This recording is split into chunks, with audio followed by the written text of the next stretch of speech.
ரெண்டு வருஷத்துக்கு அப்புறம் எங்களுக்கு 2000 ரூபாய் ஆரியர் போட்டு 5000 சம்பளத்தில் எங்களுக்கு பணி வழங்கினாங்க.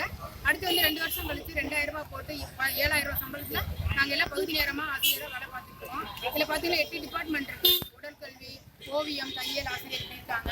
7000 ரூபாய் சம்பளத்தில் இப்போ உள்ள காலகட்டத்தில் எங்களால் என்ன பண்ண முடியும்னு சொல்லுங்க.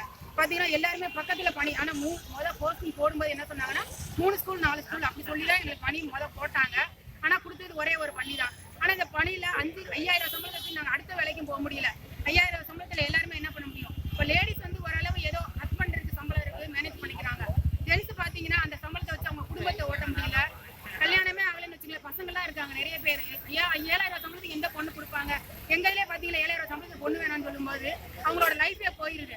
அப்போ பகுதி நேரமாக நியமிக்கப்பட்ட எங்களை 5 வருஷம் முடிஞ்சிருச்சு. 5 வருஷமா பார்த்தீங்கன்னா இதை வந்து ரெகுலர் டீச்சருக்குலாம் பார்த்தீங்கன்னா பேறுகால விடுப்புன்னு 9 மாதம் விடுப்பு கொடுக்குறாங்க. பகுதி நேர ஆசிரியர்களுக்கு பார்த்தீங்கன்னா சம்பளமே இல்லாது. அந்த டெலிவரிக்கு போனாங்கன்னா சம்பளம் கிடையாது. அப்போ அவங்க என்ன பண்ணுவாங்க? அது எல்லாருமே மாசமா இருக்கிறாங்க அப்படின்னா எல்லாருக்கும் இயற்கை தானே சார். ஏன்னா அப்போ நிரந்தர டீச்சர் வந்து மட்டும் 10 மாசம் நமக்குறாங்க. பகுதி நேர ஆசிரியர் 2 மாசத்துல சம்பந்து பிள்ளைய பத்து போட்டு போறாங்களா? அவங்களுக்கு வழி இருக்கு, 9 மாசம் லீவ் கொடுக்குறாங்க.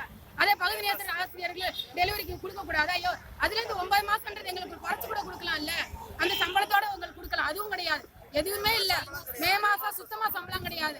இப்படி இருந்தா மே மாசத்துக்கு அப்புறம் ஜூன் மாசம் பாத்தீங்கன்னா எல்லாருமே பள்ளிக்கூடத்துல பிள்ளைகளை சேர்க்கிற நேரம். அந்த நேரம் சம்பளம் இல்லாம ஆசிரியர் என்ன பண்ணுவாங்க? ஒரு மாசம் வாங்குறதே 7000. மே மாசம் அந்த 7000 கூட எங்களுக்கு இல்ல. எங்களோட டிமாண்ட் வந்து பணி நிரந்தரம் மட்டும்தான் சார். ஒரே கோரிக்கை, ஒற்றை கோரிக்கை தான் எங்களுக்கு. நிரந்தர பணி அது ஒண்ணுதான் எங்களுக்கு. முழு நேரம் பணி கொடுக்கணும். அது மட்டும் எங்களுக்கு போகும் சார். வேற ஒண்ணும் இல்ல. மதுரை மாவட்டத்துல 425 பேர் இருக்கோம் சார். நாங்க என் பேர் சாமுண்டீஸ்வரி, மாநில துணை செயலாளர்.